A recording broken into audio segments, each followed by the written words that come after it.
Greetings. We are live. Do not want that purple in the background. Y'all know I'll be having a color scheme. All right. It is. I am ecstatic to see everybody. I'm ecstatic to be here and to discuss this topic. I've been thinking about this for a while and actually am in the process right now of teaching one class on this same topic.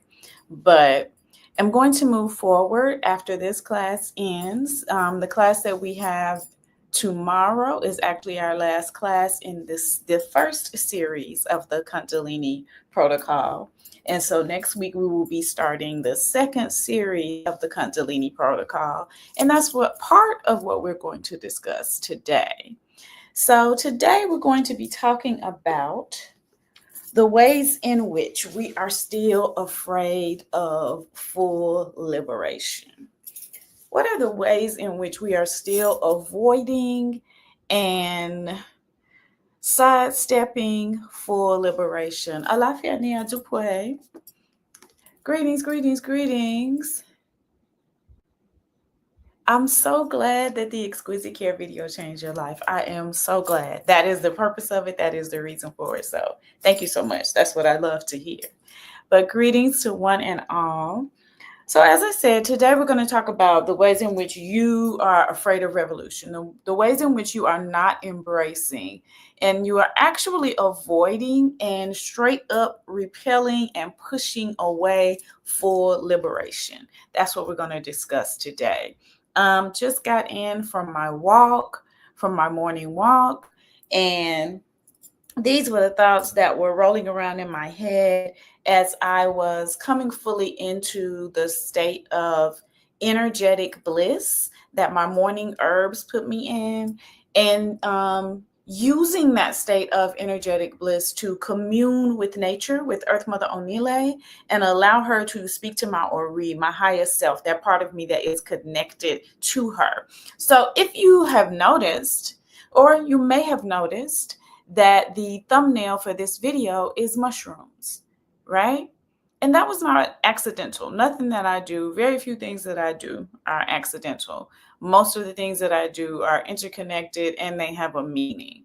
So I put mushrooms as our thumbnail, first and foremost, because it was something beautiful that Earth Mother Onile showed me this morning when I was out on my walk. But secondly, because mushrooms are representatives of the deep, dark, inner mind, inner working, inner womb, right? Inner yoni of Earth Mother Onile. Mushrooms are the representations of that, right? So put them there on purpose because they tie in to our topic for today. Oh, thank you. Thank everybody for all of the wonderful accolades. I appreciate and send all of that energy right back to you. So let's start off by a little brief introduction. If this is your first time here, I am the Apetabi Iolosha Oshun Yemi Akala Tunde, and this is Got to Be Oshun Television.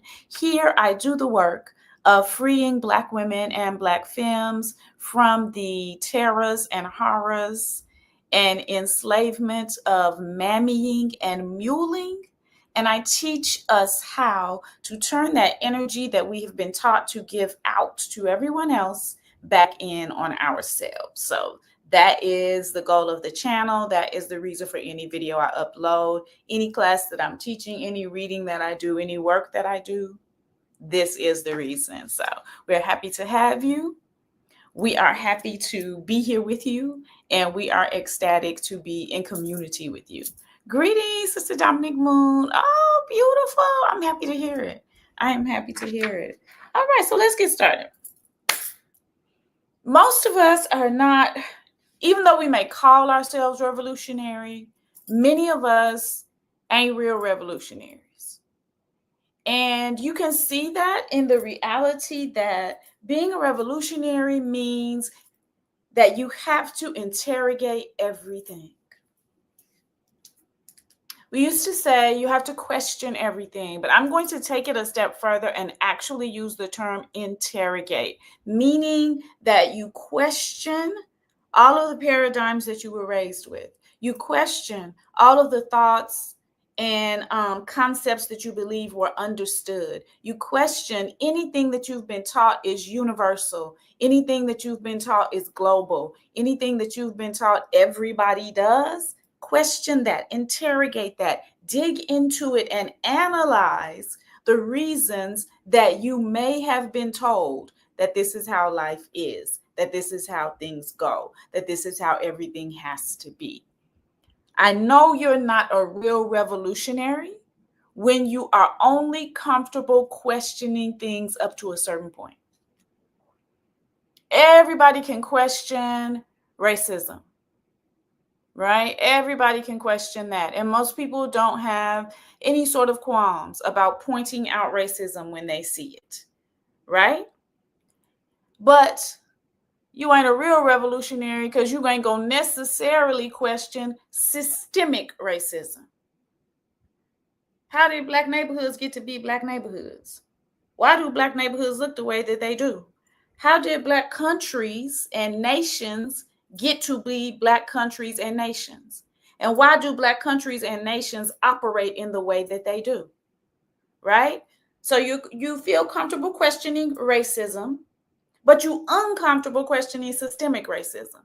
You ain't a real revolutionary. You pretending, right? You are comfortable discussing women's rights, but you uncomfortable when it comes to building a society in which people of all genders are able to live freely, right?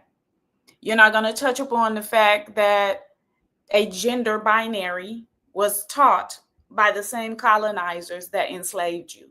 You scared of that. You scared to touch upon that, right? You're not going to touch upon the fact that everyone ought to be free to love who they love, marry who they love if marrying is what they want to do, and create families with who they love, and also be protected under the same laws of marriage that the rest of us are. You're going to touch upon women's rights. You comfortable being revolutionary about that, but you scared about touching on rights of everybody, sexual rights of everybody, right? Giving human rights to everybody as far as who they love is concerned. You ain't no real revolutionary. You comfortable talking about how Black Americans in the United States have been disenfranchised economically, but you're not comfortable talking about how capitalism is sucking the whole world dry, right? Like a giant vampire, right? You ain't no real revolutionary. You can see how Black Wall Street was burned down. You can see how the Move Nation was bombed. You can see how our ancestors were forced to go off into the dismal swamp. But you refuse to look at how all of that is part and parcel of the system of capitalism and how that particular system is sucking the whole world dry. You ain't no real revolutionary. So what we're going to talk about today is how comfortable you are with not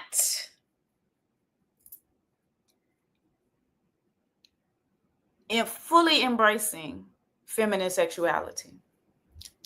That's what we're going to talk about today. Why are you say you're a revolutionary, but you still demonizing feminine sexuality? You still demonizing it. And how do I know that you are still demonizing feminine sexuality? One of the glaring ways that I can see that you demonize feminine sexuality is what you think about it when you see it, what you call it when you see it. What are some of the names that we call sexually free women? Let me hear them and let me see them in the comments. What do we call sexually free women? What are sexually free women called? I'm going to put mine in there.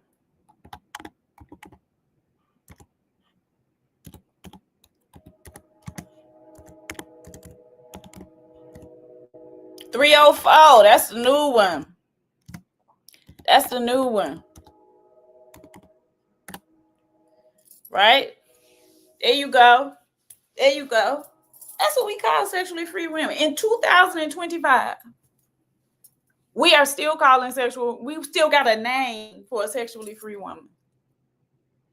And greetings. And even those of us who consider ourselves revolutionary feel justified in referring to women as such. Oh, Lord, I forgot about that one, Natasha. Right. What name? These are names that we still today call sexually free women. There you go. Come on. Come on. Come on with it. Right? We got names for this. 2025. I am 55 years old. My mother was part of the women's rights movement here in the United States. Now, she did not consider herself a feminist, as most Black women did not at that time, because the movement did not allow space for them. But she very much was proud of having been part of a movement that gave her daughters reproductive rights, that made sure that her daughters could have the same sexual freedoms that her sons did, right? And I am 55 years old. So I did not think that when I got to be an elder, that we would still be referring to sexually free women with derogatory terms and feeling comfortable doing it. And feeling comfortable doing it, feeling justified doing it, sitting up and feeling that we are true revolutionaries, believing that we are freedom fighters. And yet, if we see a woman who owns her own sexuality, we call her a slur. These are slurs. These are slurs. The terms that we're putting up in here, the reason I'm not saying them out loud is because these are all slurs. These are slurs for the divine feminine, for the divine Black feminine in particular, right? We feel comfortable and we say, oh, I'm a revolutionary. I'm a freedom fighter. I do this and that. I do work for my people. I do this and that. And we still calling women these names. We still calling women these names. We still are caught up. And when you call a woman that, that lets me know that you still caught up in that Eve mythology. You still caught up in that Eve mythology, where because somebody had a vagina, they obviously were the first person to bring evil into the world. You still caught up in that. Whenever you call a woman that, whenever you look at a woman and deem her as that, you still caught up in that Eve mythology. That's what you're doing. You ain't no real revolutionary. You ain't no real revolutionary. You playing. You playing. You can interrogate certain sections of the system that got us into this position that we're in, but you scared to interrogate other areas of it. You ain't no real revolutionary. You for play. You for play. You can revolt in the areas where it is comfortable. You ain't no Harriet Tubman. You ain't no Nat Turner. You ain't no Frederick Douglass. You ain't. You ain't. You the people that those people would have left behind. That's what you are. When you cannot allow your revolutionary thought to bleed over into every area of your life, every aspect of your thinking. So let's talk a little bit more about this demonization of feminine sexuality. You also sexualize the ways that the Black feminine moves, the ways that it acts, the ways that it dresses, the ways that it enjoys itself. You sexualize the way that we dance. You sexualize how we adorn ourselves. You sexualize. This is the exact reason I left the conscious community, Divine Soul Sister.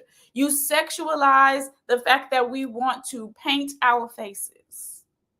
I saw a post the other day, and I mean, we see these posts over and over again. When Black women wearing makeup ain't sending the message to brothers that y'all think it's sending.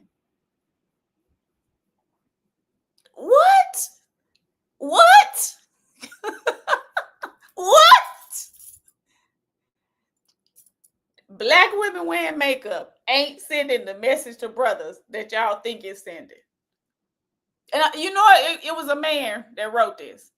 You don't know what we are trying to do. You don't know what I'm thinking when I go in my bathroom and get dressed. You don't know what the next sister is thinking, what this woman over here is thinking when she goes in her bathroom and get dressed. You don't know. You don't know. And human beings, since the Black woman first created humanity, since we pushed humanity out of our bodies, human beings have painted themselves. All of us we love the art of painting ourselves. We love the art of adorning ourselves. If you watch my last live, that was part of the way that we protected ourselves in the universe, and it still is. It's part of the way we protect ourselves in the universe. It's part of the way that we keep this body safe. It's part of the way that we keep this mind together. It's part of the way that we continue to pull to us what we want. It's painting our faces, doing up our hair, putting on our bangles. That's part of what we're doing. But you're out here talking about, you're looking at what we're doing, and the only lens through which you can see it is a sexual open lens. And what I mean by that is you're looking at what we're doing and you're thinking that we're trying to send you a signal of sexual availability. So if you look at a Black woman's makeup and you think, oh, that's sending the wrong signal to me, baby, she's not sending a signal to you at all. Our adornment is not a signal of sexual availability. That's not what's happening. But the fact that we still have to argue about this in 2025 lets me know that you're not a real revolutionary. We are the originators of adornment and style. You're not a real revolutionary if every time I put on some extra long lashes and am out here looking like a bird of paradise, you think that I'm trying to signal sexual availability to you. You're not a real revolutionary. You cannot think outside of the same paradigms that have enslaved you. You're not thinking outside of those paradigms. You are still looking at me as a commodity. You are still looking at me as something that you are entitled to. If every time I put on me a long, luscious wig so that I look like, what would we say? What can we liken that to? A fairy walking through the forest. I put on me a long, luscious fairy wig and I go out and I feel like I'm a fairy walking through the forest, and you think I'm trying to signal sexual availability to you. That's the only way you can see that? Baby, it's a long, luscious fairy wig. I'm thinking about Tinkerbell. I'm thinking about the forest nymphs in Greek mythology. She was a fairy. Yep. That's what I'm thinking. I got the long, luscious wig on, and you thinking about sexual availability. When I put on some shorts, I had on some shorts this morning, right? I'm out here walking. It's hot as hell. I live in the South. I got on some shorts. I'm walking. You're thinking that me having on shorts, walking around in a place in Atlanta that was built for people to walk on for good health is signaling sexual availability to you. You ain't no revolutionary if you cannot say it's hot as hell out here. Everybody out here got on shorts. She happens to have on shorts too because it is hot as hell and we are in a workout area. If you can't put them things together, baby, you ain't no revolutionary. And you also dumb. You is also dumb. Right? Not only are you not a revolutionary, you dumb too. Right? I'm going to call it like I see it. I told y'all the edges was going to get snatched. I'm snatching them. Right? I've seen posts about women know what they doing when they come into the gym in them tight shorts. What? Are your shorts loose? Are your gym shorts loose? They don't be looking loose to me. Yes, we know what we're doing. We're at the gym. We're going to sweat. We're going to get hot. Guess what? We're going to put on gym clothes.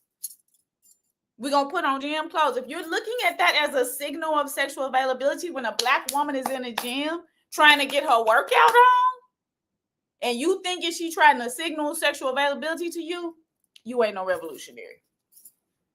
You ain't no revolutionary. You stuck in the paradigm that got you enslaved. That's where your mind is. Your mind is not out here in a liberated space. Your mind is still in an enslaved space. If you still distance yourself from the sexual parts of Black goddesses, you ain't no revolutionary. You ain't no revolutionary. Every day, I'm sure. I don't be on social media that much.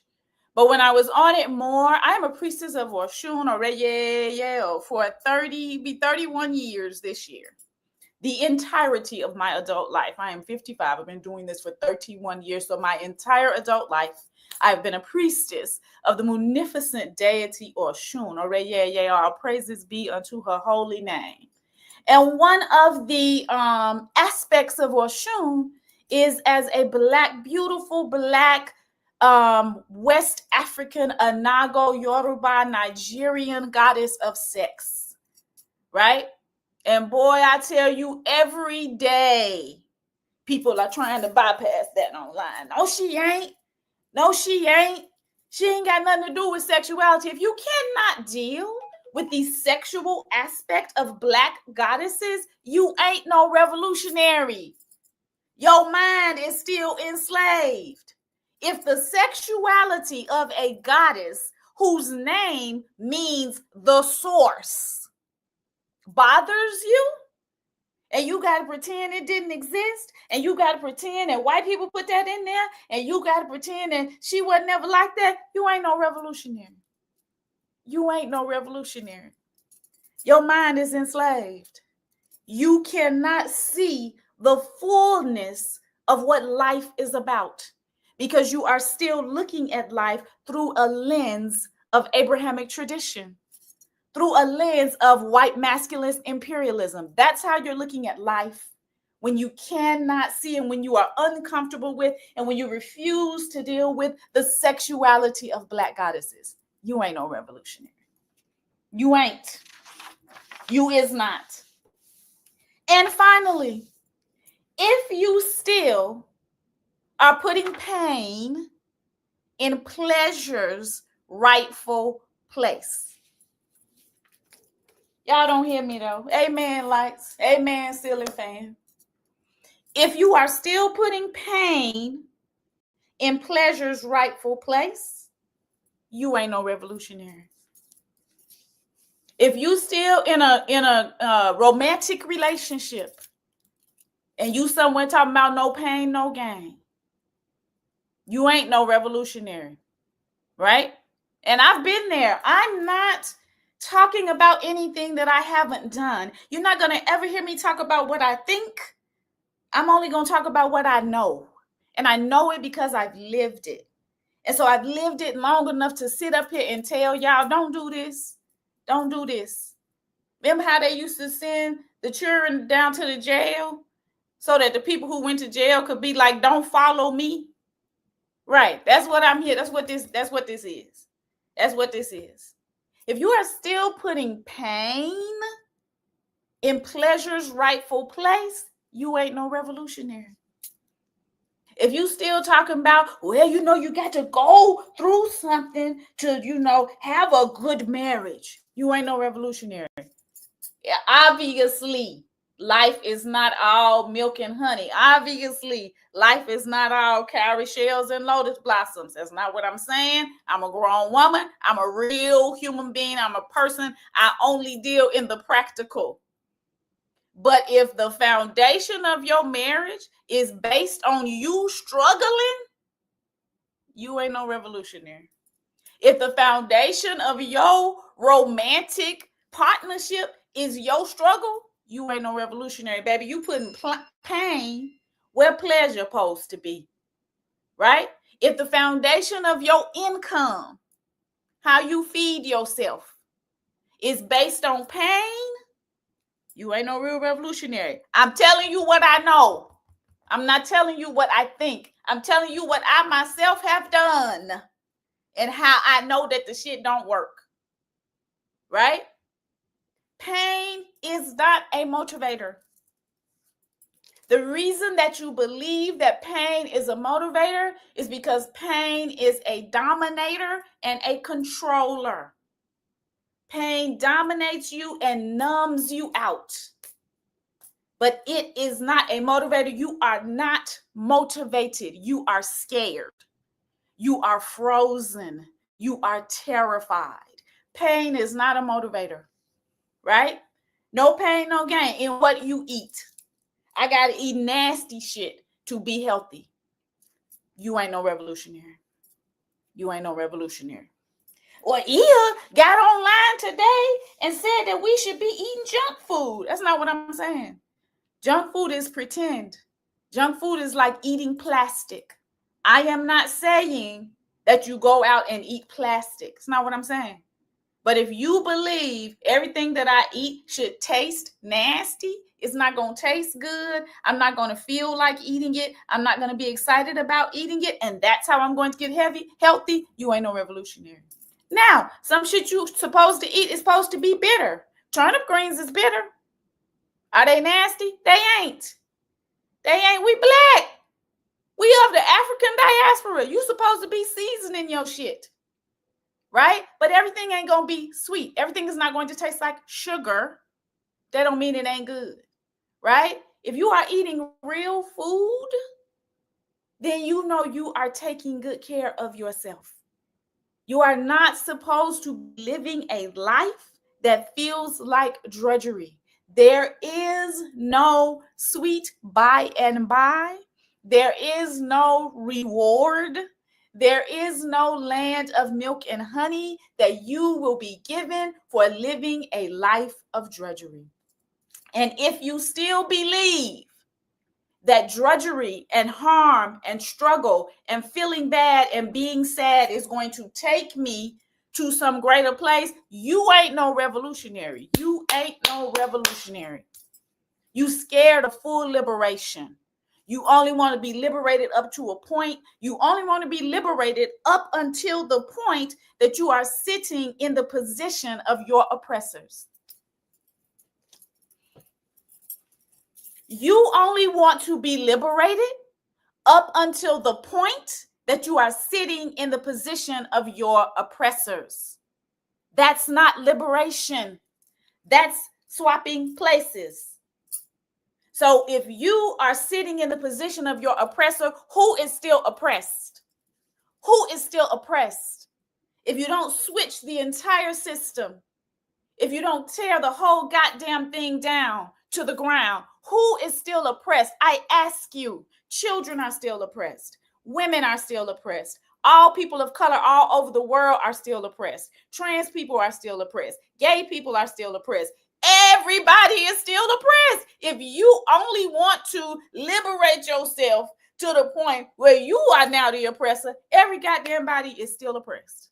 So you ain't no revolutionary. You are a person who is hungering after the status of colonizer. You ain't no revolutionary. You a wannabe colonizer. You just mad that you ain't colonizing people. You ain't mad about colonization. You ain't mad about motherfuckers being colonized. You just mad that you ain't the one doing it. So you ain't no revolutionary. You a wannabe. You a wannabe. Be honest about what you is. Be honest about who you is. Be honest about what your goal is in the revolutionary work that you're doing. Be honest about what your goal is in the revolutionary organizations that you're creating. You just want to be the colonizer. You just feel like it's your right to lord over and dominate motherfuckers. You ain't no revolutionary. You ain't no revolutionary. It is our responsibility as people who feel internally a revolutionary fire to change this entire system. It is our responsibility. It's what we were born for. When we decided to enter into the wombs of our mothers, this is what we said we were going to do. We're going to change this shit up. And if you are here to change this shit up, that is changing your actions daily. That is interrogating every paradigm that comes your way. Is this real? Or is this oppression? You ask that about every paradigm that comes your way, even interrogating your own thoughts. Why am I thinking that about that person? Why do I feel that way about that person? Where does that originate? Is that a real thought?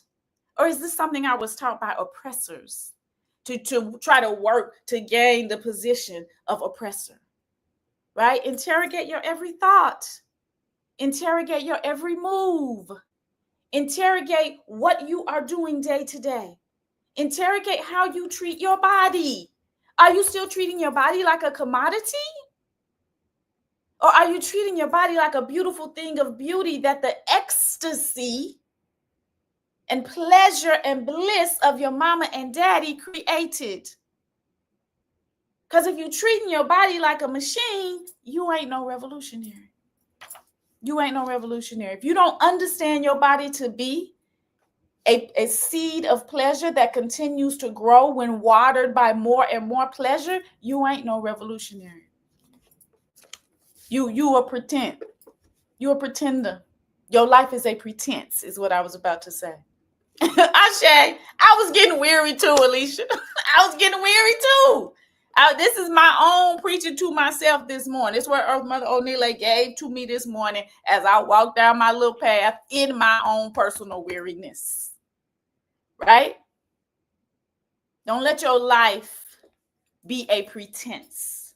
And if you ain't a revolutionary, then please say that shit. If you don't really want to change anything, you just want to change places with the oppressor, then please just say that shit. If you feel that you should be oppressing people and not white men, then please just say that shit and step on out of our way. Way back in the day, used to be a website called OK Player. And when somebody was posturing and pandering too hard, we would say, step aside and let a live one handle it. And that's how I feel about this. If you ain't no real revolutionary, baby, step aside and let a live one handle it. You go on over there and do what you're trying to do. So let's get on to what I am doing personally to change this. So personally, what I'm doing to change this is teaching what I call the Cunt-delini protocols. And yes, you heard that correctly. And no, I will not be repeating it. So with these protocols, me and everyone who chooses to join the class take the time each day to work through the steps of centering our lives around bliss as opposed to pain, of centering our work, our jobs, our ways of eating, our ways of resting, our ways of treating ourselves and each other around bliss as opposed to pain, as opposed to domination, as opposed to control. Currently, this is the class that I am teaching. The class is called the Cunt-delini protocols. If you would like to join, you can scroll up to the very top of our comments and you will see that the link is there. And when I'm finished, I'll put the link in the bottom of the comments as well, if you would like to join our current class. Thank you so much. Alicia Renice, the artist, please go and follow her page. Magnificent artist, a person who is working on interrogating this life that we've been forced to live and has been working on it for quite some time. One of the people that inspires me. Please follow her page. But what she's saying here is these classes have been completely liberating, affirming, and transformative. Ashe, that is my goal. That is what I'm praying for each class. So what we're working on right now, and what we've been working on is, how do you look at exercise? How do you look at how you move your body? How do you look at food? How do you look at how you eat? What's your relationship with eating, right? And all of the other aspects of your life. How do you look at yourself? What is your relationship with yourself? How do you view yourself? What do you view yourself as? When you take mind outside of the status of viewing yourself as a commodity and as a machine, what else can you look at yourself as? How else can you see yourself? These are the concepts that we're working with in this class. If you would like to join us, the link is in the bio. After this week, after tomorrow, we will be done with this set of this series, right? The beginning of the Cunt-delini protocols. The next series that we're going to work on is specifically decolonizing Oshun. Decolonizing Oshun. And we are going to do a deep dive into the part of Oshun that they call Pashanga. Oshun Pashanga. Now, is anyone in the comments familiar with Oshun Pashanga? Can anyone say what this aspect of Oshun is about? And don't worry if you're not. I'm going to say it if y'all not. But I'm a teacher. I like to give the class the opportunity to answer. So Oshun Pashanga, does anybody know what that aspect of Oshun is about?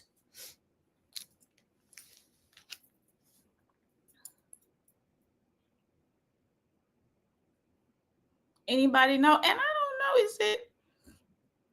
I don't know if that's Googleable, because I don't know if the spelling of it is going to be recognized. Most of the stuff that we do with the Orisha, we started it off very phonetically, because it was taught mouth to ear. So I don't know, but we can try it and see. Oshun Pashanga, what is that aspect of Oshun?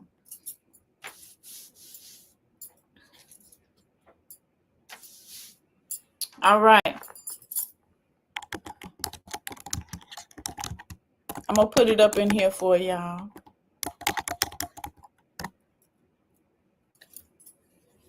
And Oshun Pashanga is generally known as Oshun the prostitute, Oshun the sex worker, right? This is the aspect of Oshun that in our next classes we are going to deep dive into to decolonize Oshun. Yeah. Why is it necessary to decolonize Oshun? Because as long as we try to make our ancient primordial Black African goddesses look like the Virgin Mary, as long as we continue to do that, we are not accessing our power. We are not even accessing the totality of Oshun. And also, we are committing a type of ancestral treason by trying to pretend that that part of her does not exist. That is a kind of ancestral treason. And as a 31-year priestess of Oshun, I cannot allow it to go on. I cannot allow it to go on. So we're going to do a deep dive into Oshun Pashanga. The classes that will be a part of this deep dive, 5 classes as always, a 5-week course as always. Number 1, who is Oshun Pashanga? Who is Oshun the prostitute? How did this name come about? When did this name come about? What does it mean? How was it originally seen, and how is it seen today? What is the importance of Oshun Pashanga, Oshun the prostitute? Second class will be, why is sex work demonized? In the society that we live in, why is sex work demonized? Why is sex work demonized? Who benefits from demonizing sex work? That's what we're going to look at. Because the reason that nobody wants to talk about Oshun Pashanga, and the reason that everyone likes to pretend that Oshun Pashanga did not exist, is because sex work is demonized within white masculinist imperialism. Now, sex work, some will say, was the oldest profession. Definitely, if you study the history of the places that were colonized using the system of white masculinist imperialism, some of the first things that they would do would be to bring over sex workers. That's one of the first acts that they would always do when they were colonizing these places. But somehow, while they are bringing over sex workers, they are also condemning them. They are also demonizing them. So we need to understand, as Black women and femmes, why sex work is demonized. Because what I'm going to tell you is that the demonization of sex work is the condemnation of all Black women and femmes. It's condemning you too. When they condemn a sex worker, they condemning you too. You're not left out of that. But that's here more in the class. The third class will be, how does Pashanga liberate? How can Oshun the prostitute liberate us? How does she liberate? The fourth class will be, what is your daily Pashanga moment? What is your own personal moment that you have every day that is representative of Oshun the prostitute? Right? In the fifth class, we'll do a Q&A. We will talk about our own experiences with the class. We'll talk about our own experiences with the herbs that we're going to be using, and then we'll have a ritual, right? We'll have a moment when we go into the ethers, when we go into Fetume, when we go into Orun, and bring back what we need to bring back to empower these bodies and empower these minds. So that's going to be the next class. So what we have in our links is we have a link to the tools and the herbs that we are taking for this Cunt-delini protocol. I'm going to re-put the links in here now. So the first link I'm putting in is the herbs and the tools that we're using in the Cunt-delini protocols. We're using them in our current class, which you are free to join tomorrow night. Join it today and be there tomorrow night. So that's the first thing I'm putting up. The second thing that I'm putting up is a link to join the current classes. The Cunt-delini technique submersion.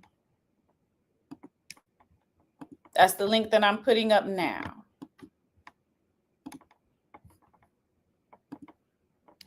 The third thing that I'm putting up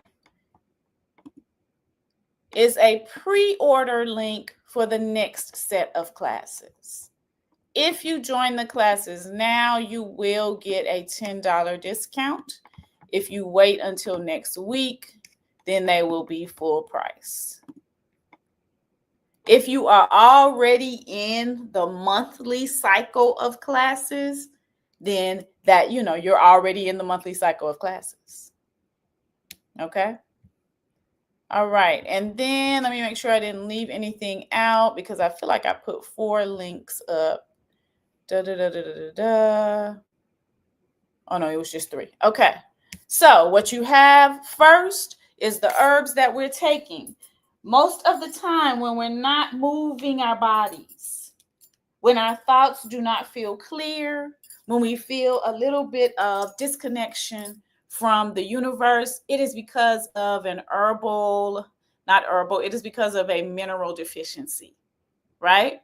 So I found an herb. I would not say discovered it. I would say I was reintroduced to an herb when I was in Jamaica this summer. And now I am sharing that herb with you so that you can have the energy that you need and the lack of brain fog and have that connection that you want to have with the universe. So that is that first link. Please go gather the herbs. And because it's in my Amazon shop, then I will get a commission from that.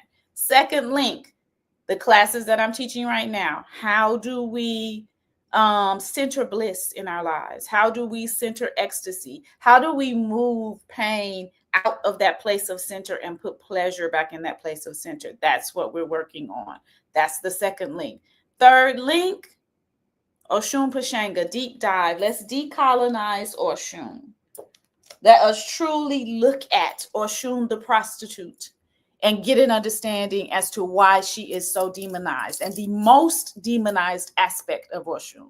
Why is this the most demonized aspect of Oshun? And how does that affect us as Black women and femmes? This continued demonization of Oshun Pashanga, how does that harm us? How does it harm us in our daily walk as revolutionaries, as people of West and Central African descent?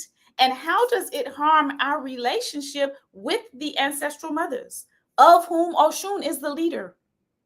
Oshun is the leader of the ancestral mothers. So how does it harm our relationship with our ancestral mothers when we cannot connect to Oshun Pashanga, Oshun the prostitute? All right, that is it for me today. Thank you all for being here. Thank you all so much for participating. Please share this message far and wide with those who need to hear it, with those who think they're revolutionaries and ain't, with those who need to be able to connect with their own pleasure centers and with those who need to be able to stop demonizing other women in the way that they're choosing to live, other women in the way that they are navigating the patriarchy, other people in the way that they're navigating white masculinist imperialism. People who need to stop demonizing that. Go on and share this with them.